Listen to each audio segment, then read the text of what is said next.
too am deeply honored to join the Academy and to be with all of you here today and to address this question that's been put to us. First, a +1 to my friend Sharon's insights and her powerful arguments and her unique experience. As I thought about this question, I found myself reflecting on the important determinants of change that often feel like they're well beyond your grasp as a social scientist or a policy analyst. Sheldon mentioned that I had the privilege of serving at the Ford Foundation for a number of years, working in India, Brazil, all across the US, other parts of the world.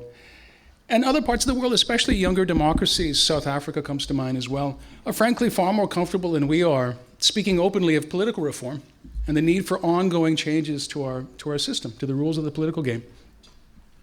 And a number of those strike me as fundamentally important, as foundational to things like caring about evidence and creating a politics that doesn't simply willy-nilly and opportunistically demonize certain forms of expertise, independent thought, challenges to the rulers, et cetera, whether it's proportional representation, reforming the role of the judiciary, turning voting not just into a right, but a duty, what's sometimes called universal civic duty voting, any number of reforms that could be very powerful for this country. So we all matter as citizens and as voices in that, not simply as policy analysts working on our particular lane. Below that, it strikes me that there's a level of regulation or of restoring some rules to our information environment. They're incredibly important for changing this picture, the way people relate to information, the way they access it, how they source it, to put it a different way, what they trust, of course. And so far, I would say we've mostly failed miserably to regulate the new information Wild West. My work at the moment has me thinking more and more about AI and the future of work, among other urgent challenges.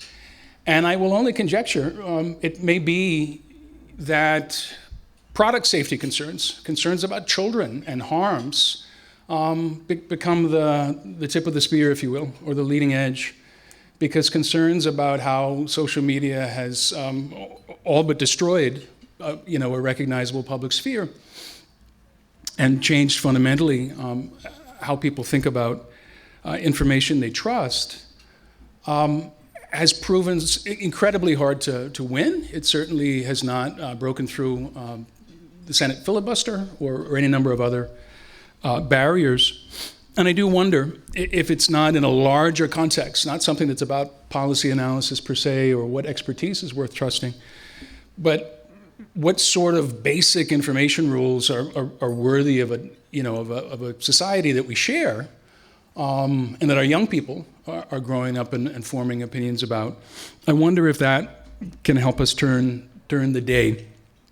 It has been a mighty, mighty struggle, and not just because of the lobbying power of big tech. Finally, and briefly, to focus very squarely on what social scientists can do in social science, I have to be honest with you, I've thought about this question for many, many years. I used to teach PhD students, in fact, how to think about it, the uses and abuses of research in the public realm, et cetera, et cetera. It's very near and dear to me. And if I'm honest, I feel as though the profession has drunk too much of its own Kool-Aid. We've treated this problem as though it's primarily the sort of thing that's solvable through some kind of persuasion campaign. As in, we're good and virtuous and knowing and useful, you should change your mind. That doesn't tend to go well, and social science, in fact, teaches us why.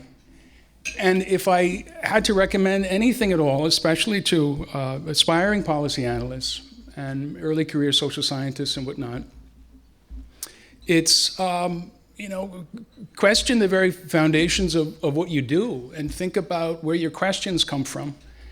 And if you conclude at all that you are part of a cloistered, know better bunch of scholars who are mainly concerned with each other's views and not going out there need finding, as they say in design, and discovering questions that are defined by those who have a stake in their resolution, then you're going to find yourself fighting this battle for much of your career, and unfortunately doing it on something of a high but wobbly horse as well.